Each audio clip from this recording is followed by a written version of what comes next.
Ladies and gentlemen, the President of the United States.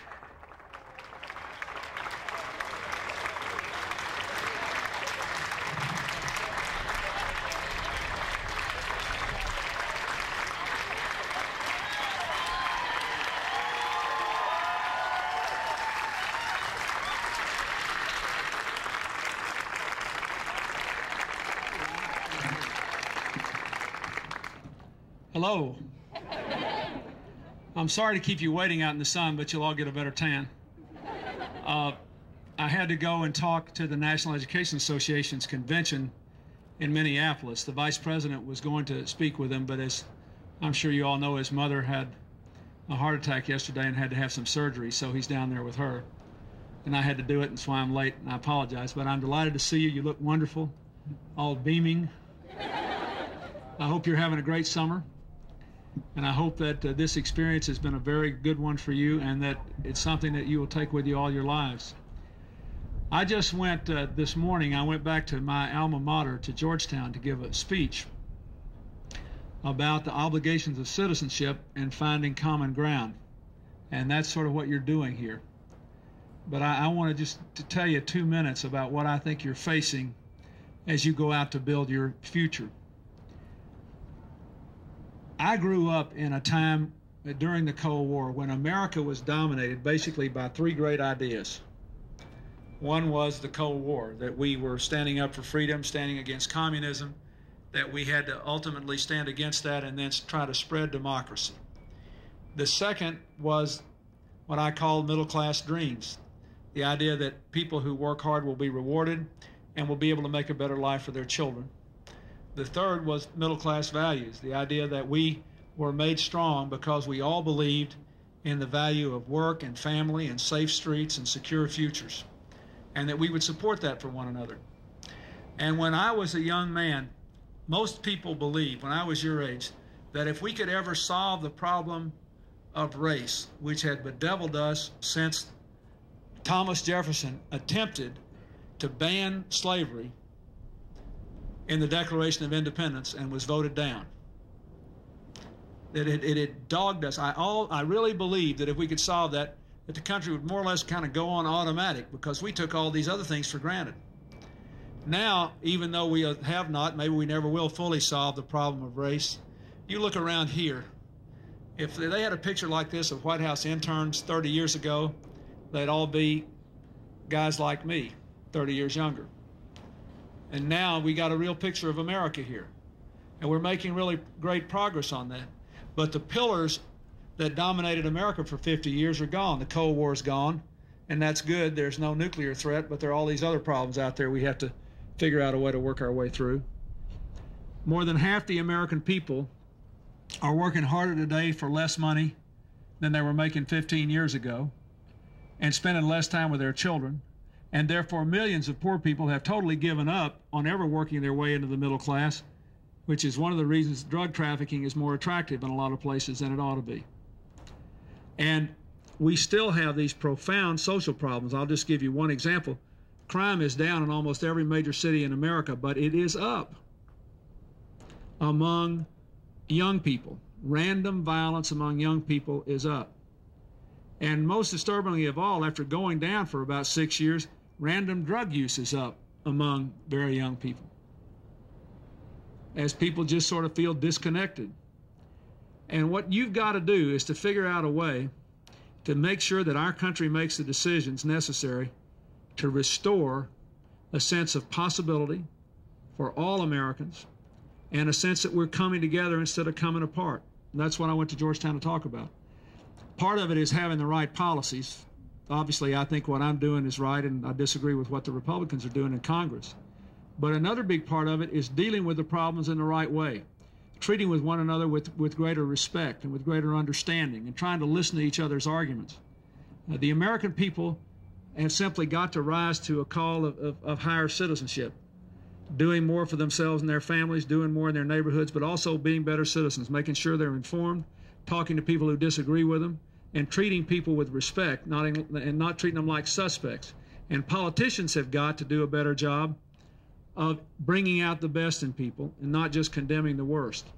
Well, you now have here Washington, we had politicians trained in the last election to use language that would turn their adversaries into aliens in the eyes of the American people with the use of words. 30-second ads are designed to inflame, not inform. The NRA and a lot of other interest groups using mass mailing campaigns with scurrilous stuff that they would never put on television or in a newspaper ad underneath the screen in mass mailings. And all this is going to split this country apart. Now, I believe that your future is the brightest one we have ever known. I think there is more possibility in your future than any generation of Americans have ever imagined. I think that you literally, things will happen to you and for you that are good that you could not even imagine today over the next 20 years. But for this to be a great country, we have to find a way to grow together and go forward together. That's the part of the American idea. We don't want to, for example, solve the problem of the melting pot and become a great nation of immigrants in an era where women and men can share equal responsibilities and have equal futures, and still see the collapse of the middle class. So you have people like you in the corporate suites, but also people like you basically in road warrior movies. You know, the richest zip code in America on the Upper East Side in Manhattan is having a vote to raise their taxes to hire their own private security force to protect them from the rest of New York City. That must not become a metaphor for the future. We have got to find a way to get everybody to buy in to the future that we're trying to create. And a lot of it is not just whether I'm right or they're right on whether the budget should be balanced in 7 years instead of 10 and how much you should increase this and cut that and the other thing. A lot of it is literally in the way we treat each other and the way we work through these problems, because that affects whether we're willing to make common sacrifices. For example, you know, when Jesse Helms says that we ought to cut off funding for AIDS research and treatment because the people who get it all did wrong, you know, at a certain level, that's true. I mean, at a certain level, AIDS is preventable by changing your conduct. But on the other hand, it's not true that everybody that gets AIDS is gay or is a drug user, number one. And number two, all the people who get it, who are gay and drug users, are still our cousins, our sisters, our brothers, our part of our family. And if they're otherwise good people and they're doing the right things, why are we out there using this issue to divide the American people? I mean, smoking causes lung cancer, but nobody proposes to shut down the treatment for people with lung cancer. Nobody proposes to shut down the research in trying to whip the disease. Drunk driving causes accidents, and people die who are drunk all the time behind the wheel. We still keep trying to make cars safer. So that's the kind of thing I'm talking about. We've got to find a way to talk about these things in a way that brings us together. The NRA is against the Brady Bill. They're against the assault weapons ban. They're against the cop killer bullets. They have a simple view of life. I'm not breaking the law. I have no intention of breaking the law. Find the lawbreakers, put them in jail, throw the key away, and don't ask me to do anything. I have a totally different view of that. I think asking people to wait 5 days to buy a handgun, asking people to go to a sporting event with something besides an assault weapon so you can get the Uzis out of high schools, asking people to give up cop killer bullets because there are no, as I said the other day, there are no deer or ducks with Kevlar vest on, is the same thing as asking you to go through an airport metal detector. I mean, why do you don't object to going through an airport metal detector? Why? Because you know that you're not going to get blown up or hijacked. Well, the people, you know, we got plenty of guns in this country, and I don't have any problem with people keeping them and hunting, and I'm all for it and like to do it. But it is a pitiful, small sacrifice to ask people to give up a little bit of what they would otherwise do to make us all safer as a people. Those are the kinds of decisions your generation has got to be active in making. They are not liberal or conservative or Republican, Democrat necessarily, but they will determine what kind of America you live in. Chances are 90% of you will do well no matter what happens. But for you to really be happy and feel fulfilled, your country needs to do well also. Your country needs to do well. We can't let America split apart. America is an idea of possibility for everybody, and we can never, never lose it. And great challenge of your generation is going to be to keep it in the face of all the winds of change sweeping throughout the globe. My bet is we can do it, but I'm going to do what I can while I'm here to make sure that I increase your chances of success. Thank you, and God bless you.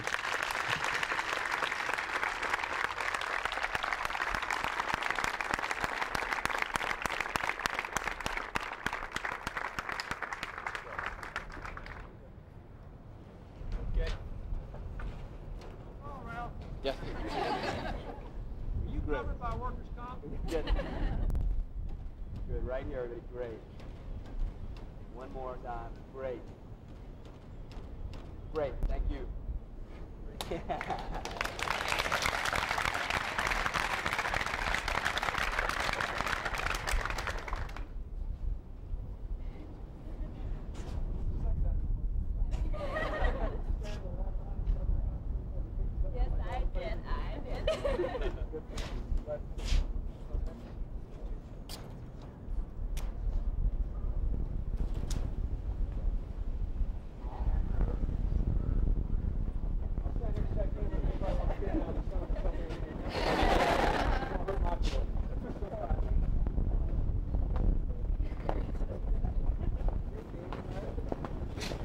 You all can break fast. You want to let them get out of the sun? Yeah, Why don't y'all follow me? I just wanted to move out the way.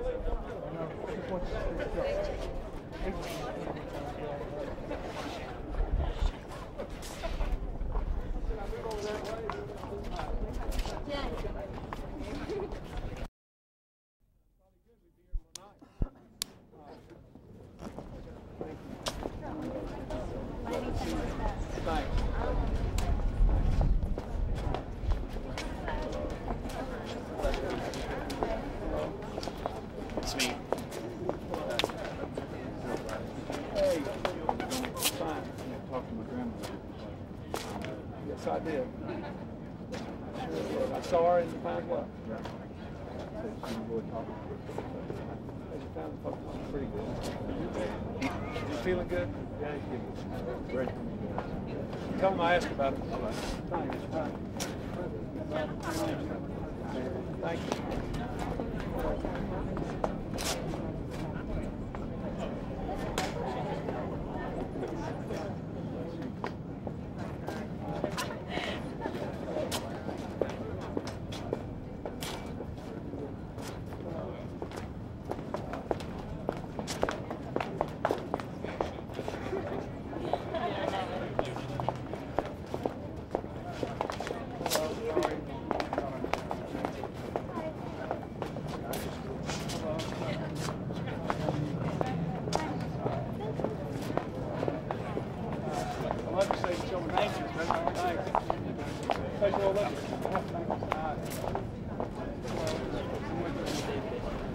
Good for you. We need it.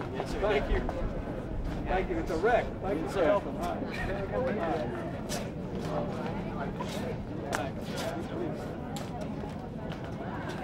Thank you.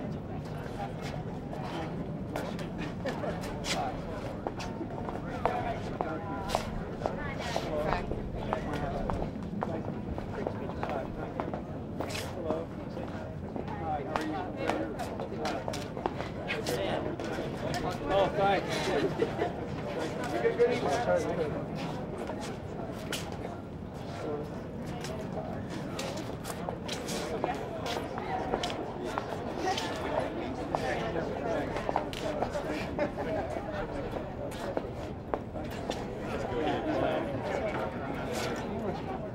Good for you. Glad to see you again.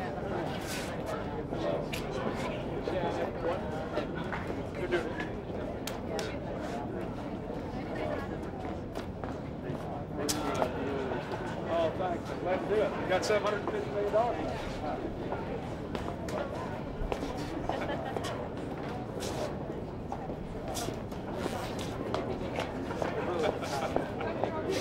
Good for him.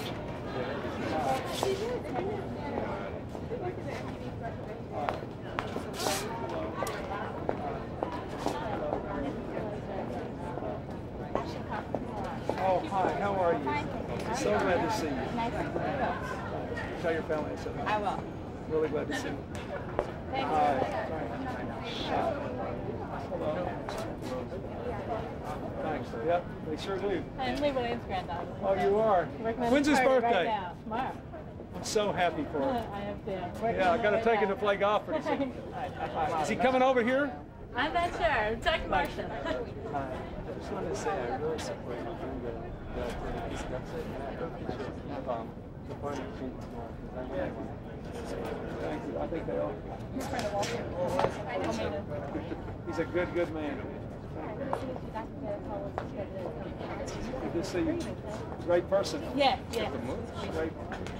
Thanks for everything you're doing. I appreciate it to see you. Thank you. Hello.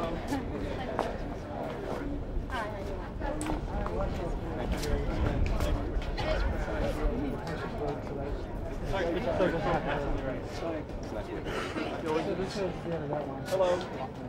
Join your seat. Hi, thank you. Hello. I don't even have it anymore. It wasn't mine. Hello. Hi, how you doing? Good to speak. Thank you. Glad to see you. Thank you so much. Fine.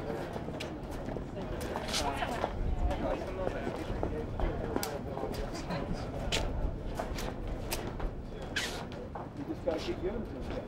We gotta keep giving it to us. We can get it. Thank you. Thank you. Thanks for that. Thank you. Good for you. Yeah.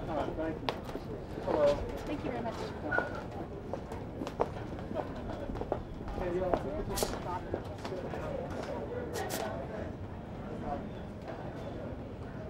sure, just give somebody some information. I don't have any totally private, but you know what? Sir, give us some memo. All right, thank you. I want to thank you for the opportunity to come here, and I think I'm just back to another time. Thank you. Bless you. All right. You're great to meet you. Thank you very much. All right. Hello. How you doing? Hey, Stan. Good to see you. You have a good time on the run? Oh, I had a good time. Rebecca Lobo, she was great. I appreciate it. Good to see you again. Thank you. Thank you. Thanks for the 10 time. Yeah, I can share this. Hope to see you in classroom. Oh, I'll be there before you know it. All right, great. Thanks. Good. Every time I hear you speak, I'm a little bit comfortable. Thank you. Stay with it.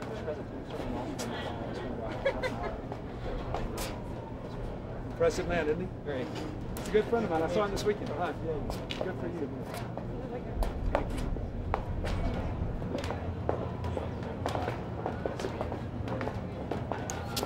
Hi. Thanks. All right, thank you. He's a good man. Nice to see you. Thank you. Hello. Hi. Wonderful job. Thank you. All right. Thank you.